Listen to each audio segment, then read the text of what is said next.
7 bonnes raisons de choisir Voyage Antillais. Voyage Antillais est une agence antillaise depuis plus de 50 ans. Voyage Antillais vous réserve un accueil chaleureux, une qualité de service, un accompagnement soigné, toujours avec le sourire. Voyage Antillais vous propose les meilleurs prix. Avec Voyage Antillais, vous bénéficiez de facilités de paiement. Votre deuxième bagage est offert. Voyage Antillais, c'est 2 agences en Île-de-France qui relient les Antilles à Paris. Voyage Antillais, nous là vous faisons voyager. Guadeloupe, actualité. Le couvre-feu pour les mineurs dans les communes des Abîmes et de Pointe-à-Pitre n'est plus en vigueur depuis le 23 juin à minuit. Pour rappel, un arrêté préfectoral en date du 20 avril interdisant la circulation des mineurs non accompagnés d'un parent ou d'un adulte exerçant l'autorité parentale. Cette mesure avait été prise face à l'augmentation de la délinquance des mineurs dans un contexte de recrudescence des vols à main armée. Le préfet de la région Guadeloupe a informé via un communiqué de presse les résultats de cet arrêté préfectoral. On note notamment une baisse de la délinquance des mineurs sur la ville de Pointe-à-Pitre avec 8,9% des faits constatés sur la période d'application de l'arrêté contre 16% au premier trimestre 2024. Les mesures de lutte contre la délinquance des mineurs vont quant à elles se poursuivre dans le cadre du plan d'action et de prévention qui compte pas moins d'une quinzaine de mesures, notamment l'accompagnement des enfants et jeunes en difficulté ou encore la mise en place d'ateliers de renforcement des compétences psychosociales. Le 22 juin est la journée nationale du don et de la greffe d'organes. Une matinée de sensibilisation autour du sport et de la culture a été organisée ce samedi au Crêpes des Abîmes. Le mot d'ordre, dire oui de son vivant en informant ses proches de sa décision de donner ses organes, permet de sauver des vies. Ça a été le cas de Robin Racassin, parrain de la manifestation et champion du monde au tennis de table en double en 2023. Regardez ce reportage de Vianney Valverde. Donc aujourd'hui, nous sommes le 22 juin 2024. C'est la journée nationale du don d'organes et de la greffe et également de reconnaissance aux familles de donneurs. Donc, nous avons voulu faire une manifestation en ayant recours au sport et à la culture comme vecteur de l'information et de sensibilisation de la population. Et également, nous sommes dans une année olympique. L'olympisme symbolise la solidarité entre les hommes et il faut savoir qu'il n'y a pas de don de greffe sans don d'organes et c'est également un geste de solidarité entre les hommes. C'est un grand honneur pour moi parce que déjà je remercie mon donneur, grâce à lui je suis là, c'est une nouvelle vie pour moi et aujourd'hui d'être le parrain c'est pour pouvoir sensibiliser tous les gens qui étaient là aujourd'hui, on a fait des relais, tout le monde a été magnifique et pour la sensibilisation du don d'organes, comme je dis souvent, ça n'arrive pas qu'aux autres. L'enjeu au Crêpes, il est très fort puisque c'est un enjeu qui allie sport et santé. Nous véhiculons ce sport santé à travers notre maison sport santé qui est adossée à notre centre de santé. Et le sport santé est très important puisque là aujourd'hui on l'a vu à travers le relais qui a été mis en place puisque le relais a allié autant des personnes greffées que des personnes non greffées, qui a permis à la sensibilisation, à la rencontre de ces deux types de publics et permet aussi une meilleure communication, une meilleure information sur ce qu'est le don et la greffe d'organes. Quand on est transplanté, on a une nouvelle vie, il faut profiter de la vie. Parlant des donneurs, je les incite à faire des dons d'organes parce que ça sauve entre 6 et 8 vies.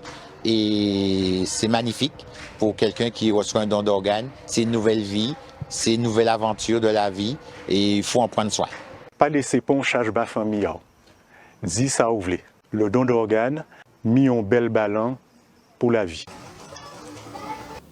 Les problématiques de la santé et de l'accès aux soins des familles sont 2 enjeux pour de nombreuses instances en Guadeloupe.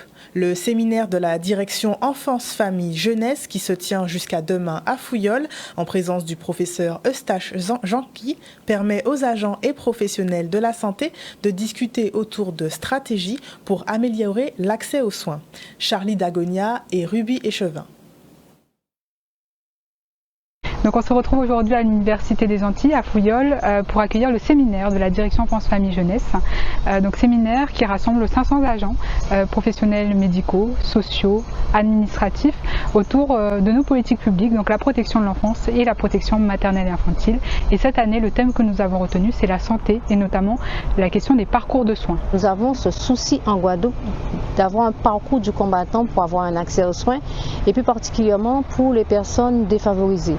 Nous avons vu également que ce parcours, ça atteint tout l'archipel et récemment, avec un partenariat avec l'ARS et le conseil départemental, on a pu installer un médecin à la Désirade.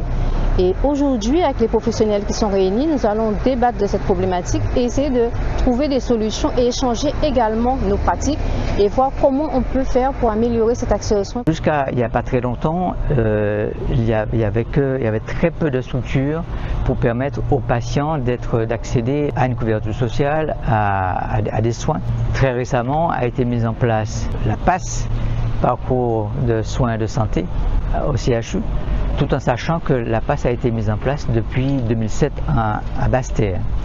La PAS de Basse-Terre fonctionne bien. Dans cette structure viennent les patients directement qui sont en demande de soins, dans un avenir peut-être pas très lointain, de faire des conventions aussi avec certains laboratoires, certaines pharmacies, de manière à ce que les patients puissent aller chercher leurs médicaments en dehors de l'hôpital, pas forcément uniquement à la pharmacie d'hôpital. Aujourd'hui dans un territoire ultramarin avec des familles qui, suite notamment à la crise Covid, ont des situations socio-économiques très difficiles, aggravées. Donc la question de l'accès aux soins est une question particulièrement criante pour les familles guadeloupéennes et donc c'est important qu'on puisse s'inscrire dans cette actualité en proposant des conférences mais aussi des ateliers de formation, de réflexion sur la question du parcours de soins. Puisque le conseil départemental est très connu pour son intervention en matière d'affaires sociales, de solidarité. Il est peut-être moins connu aussi pour son action en matière de santé. C'est un acteur majeur du domaine de la santé puisqu'il intervient dans chaque commune au titre des centres locaux d'action sanitaire et sociaux avec la mise à disposition de personnels médicaux, médecins, sages-femmes, infirmiers, mais aussi médico-sociaux, éducateurs de jeunes enfants, psychologues, éducateurs spécialisés à destination de toutes les familles de Guadeloupe et particulièrement des enfants de 0 à 6 ans, des femmes enceintes et sur la question également de la planification familiale. La réflexion est importante pour l'action. Je souhaite que ça dure dans les années parce que c'est important aussi pour nous de sentir que nous sommes nombreux à agir. Manger local et préserver sa santé en présence de chlordécone, c'est l'un des sujets de sensibilisation du programme Titiri de l'IREPS. Ce samedi 22 juin, à l'auberge de la Vieille Tour au Gosier, une matinée d'échange a été organisée autour de l'alimentation locale, de la chlordécone et de la santé. Plusieurs experts ont répondu présents pour prodiguer leurs précieux conseils au public, de la femme enceinte aux enfants. Un reportage de Vianney Valverde. Nous sommes à un événement de sensibilisation de la famille qui s'appelle À table en famille. On parle d'alimentation locale, de chlordécone pour préserver sa santé. On fait passer un ensemble d'informations et on discute avec les participants. La question, c'est comment continuer à manger local tout en préservant sa santé. L'objectif de la manifestation aujourd'hui, c'est de sensibiliser les familles, donc les acheteurs, ça peut être les femmes, ça peut être les papas aussi, sur leurs pratiques en termes d'alimentation locale, où est-ce qu'ils achètent, les aider à identifier en fait des gestes pratiques au quotidien pour préserver leur santé de la chlordécone. Je suis présente parce que je coordonne le programme d'accompagnement pour les femmes enceintes dans le dispositif de la chlordéconomie. C'est un programme qui a plusieurs niveaux. On conseille aux femmes enceintes de faire une chlordéconomie en début de grossesse pour savoir où elles en sont par rapport à leur exposition. Donc là, c'est le médecin ou la sage-femme qui le prescrit. Et en parallèle, elles ont aussi accès à un accompagnement autour de l'alimentation. Et à la fin de cet atelier, elles reçoivent un panier de fruits et légumes bio, donc sans chlordécone, pour appuyer le fait qu'elles peuvent continuer à manger en toute sécurité les produits de chez nous. Nous aujourd'hui, c'était important qu'on soit là parce que donc on développe donc cette marque, donc Mossotella. qui est une marque en fait qui permet aux consommateurs de savoir que ces fruits et légumes, donc bruts pour le moment, sont bien de Guadeloupe et sans résidus de pesticides ni de chlordécone. La chlordécone n'est pas une fatalité, on peut se protéger et maintenant il y a des choses qui sont mises en place pour les populations, donc autant en profiter. Une fois encore, Bemao célèbre la Saint-Jean. Ce samedi 22 juin, sur l'esplanade de Bellecour, la municipalité et l'association des agriculteurs de Bemao ont organisé le Joug à la Saint-Jean. Au programme, un marché agricole, culinaire et artisanal, des ateliers de jardinage et une causerie autour de l'alimentation locale et de la santé. Les agriculteurs et artisans ont joué le jeu et sont venus nombreux proposer leurs produits aux visiteurs curieux et avides de bonnes astuces. Olivier Moradel. C'est un moment extrêmement important et vous l'avez dit, nous en sommes à la 17e édition. 3 éditions n'ont pas pu se tenir puisque nous avions eu la situation Covid, mais nous sommes de nouveau au rendez-vous avec nos agriculteurs, bien sûr, qui nous accompagnent depuis tantôt sur un certain nombre de manifestations, notamment Joug à la Saint-Jean aujourd'hui. Joug à la Saint-Jean aussi, hein, ils sont des partenaires. Et puis nous avançons, vous avez vu qu'il y a des artisans présents, des agriculteurs présents. Il s'agit aujourd'hui que la population soit au rendez-vous de manière à pouvoir échanger puisqu'il y a aussi des ateliers. Et aussi acheter un certain nombre de produits qui sont issus, je dirais, quelque part du terroir bémaossien. Nous avons 24 stands, d'accord, qui est prévu aujourd'hui, d'accord, donc, et toujours dans les mêmes actes. Donc vous pourrez vous alimenter sur place, hein. Vous pouvez aussi trouver les produits agrotransformés, toujours à base de produits locaux pour valoriser nos productions locales. D'accord. Donc vous avez aussi des ateliers, hein, divers ateliers sur le compostage, sur la réalisation de différentes, on va dire plantes, hein, à mettre en terre. Ça s'appelle des coquets d'amaï.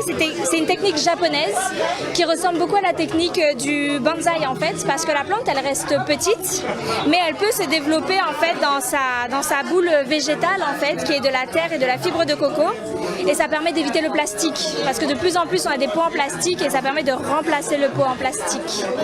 Et en fait la plante elle a tout l'espace pour se développer, et si un jour on veut la mettre en terre, on peut très bien mettre toute la boule en terre parce que tout est biodégradable. Et donc voilà, on peut mettre dans nos cuisines, dans nos bureaux, parce que ça permet d'absorber le dioxyde de carbone, ça permet, tout ce qui est de la terre, tout ce qui est naturel, ça permet aussi d'éviter le stress. Et donc voilà. Ah mais c'est extraordinaire, je trouve que c'est une bonne idée. C'est une bonne idée, donc j'espère qu'il y aura plus de monde plus tard. Voilà, on apprend des choses, donc c'est super. Et les têtes de bouture sont les meilleures. Hein.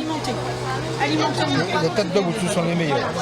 Alors, même si c'est de cette longueur-là, ce sont les plus rapides en général. Les têtes de bouture sont les plus rapides, c'est ce qui pousse le plus facilement.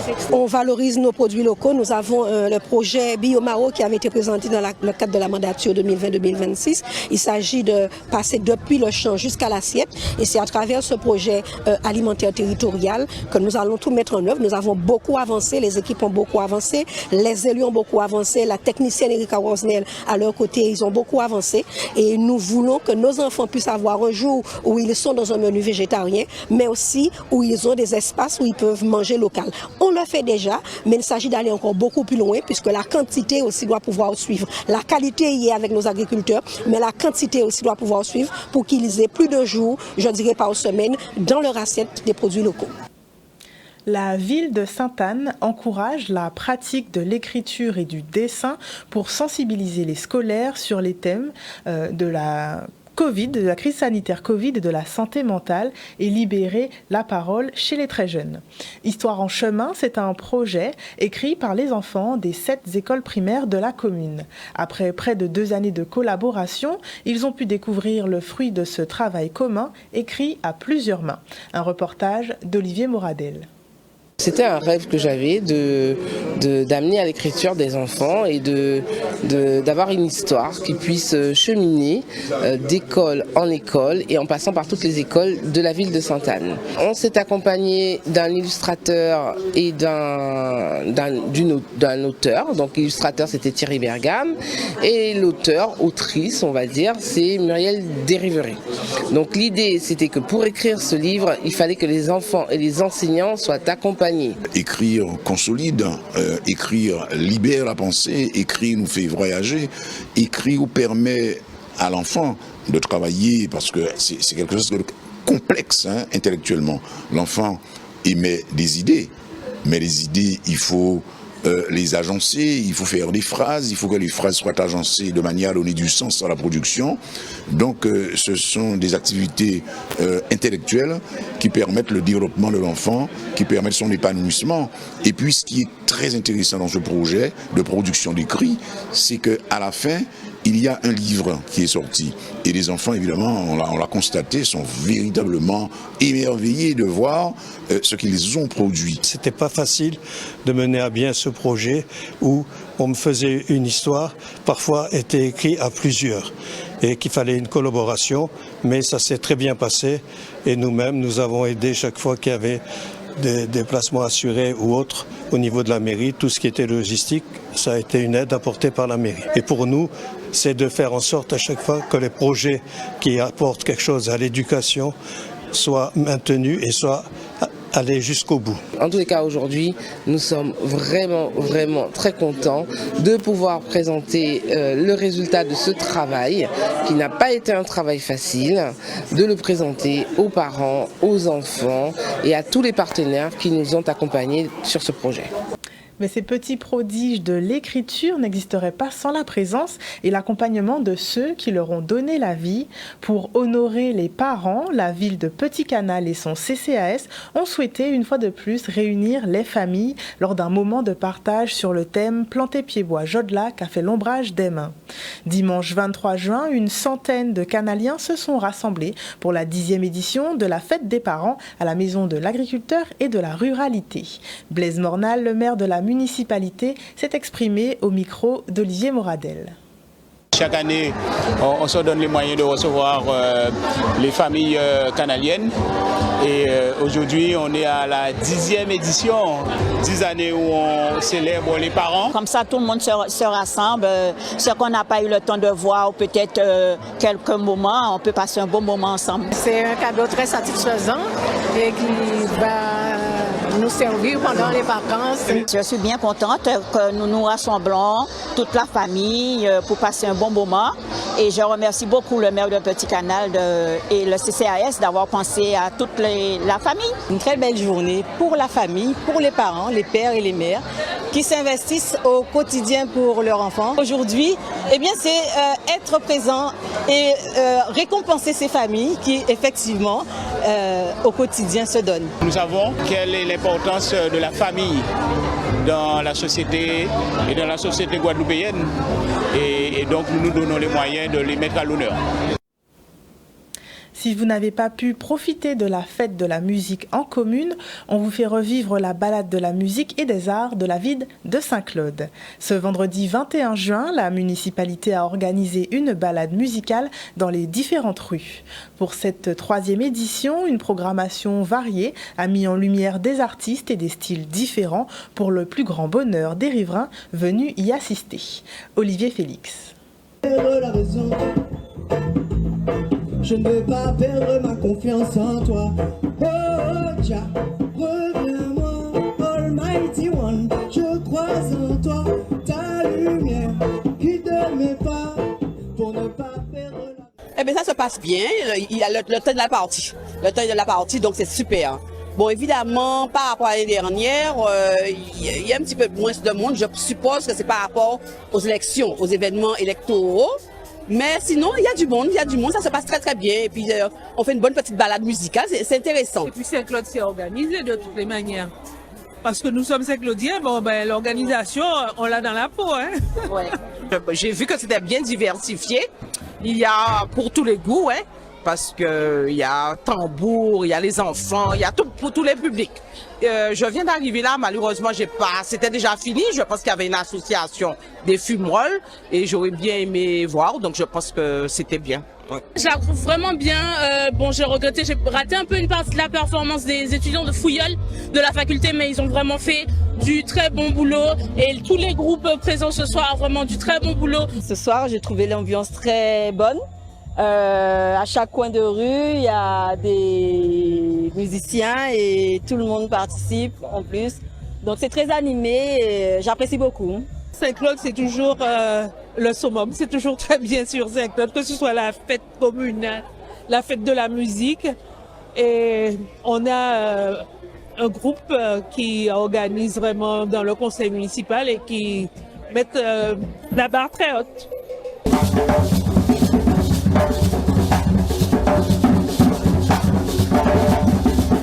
Tant mieux si les gens participent, nous on est là pour ça justement, on est là pour réchauffer leur cœur, donc en plus il fait froid, on est à Saint-Claude, donc il n'y a aucun problème pour ça, quoi. On est vraiment plus dans l'expression du sentiment de joie, de fête, puisque c'est un jour de fête, c'est la fête de la musique.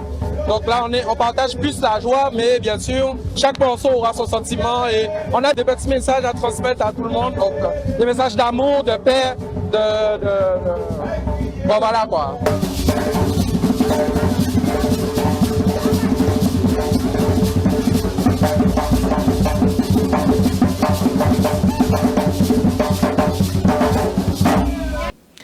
Déjà 62 ans que la ville d'EDF fut le théâtre d'un terrible accident d'avion. Ce samedi 22 juin à Caféière, un hommage aux victimes du crash a été rendu par la municipalité. Après plusieurs décennies, des interrogations et des doutes subsistent, tout comme certains débris laissés sur place. Un reportage d'Olivier Félix. 1962-2024, 62 ans que cet effroyable crash s'est produit ici sur les hauteurs de Caféière. Et il est important que la population n'oublie pas cet accident et que ceux qui ont laissé ici leur vie trop tôt ne puissent pas être enfouis dans les méandres de l'oubli. J'ai été pilote de l'armée de l'air, donc j'ai été amené à réfléchir de plus près à cet accident, entre guillemets, et j'ai commencé à me poser des questions et à me dire qu'il y avait quand même énormément d'anomalies. D'autant que dans l'armée de l'air, je travaillais à l'inspection générale de l'armée de l'air, c'est-à-dire on faisait tous les expertises sur tous les accidents d'avions militaires. Et la manière de se comporter était très très précise, etc. Et ici, j'ai constaté que personne ne s'intéressait aux débris, que comme si on savait déjà pourquoi l'accident était arrivé. Et ça m'a interpellé. Et c'est après en redescendant, en cherchant des témoignages, etc., que j'ai trouvé énormément d'anomalies. Alors, ce ne sont pas des preuves, mais ce sont des anomalies, mais elles sont toutes, elles convergent toutes vers les mêmes conclusions que beaucoup partagent avec moi. Et je continue à m'interroger, je vais continuer mon enquête. Là encore, c'est encore des éléments qui concourent à dire mais c'est pas possible, cette enquête a été bâclée.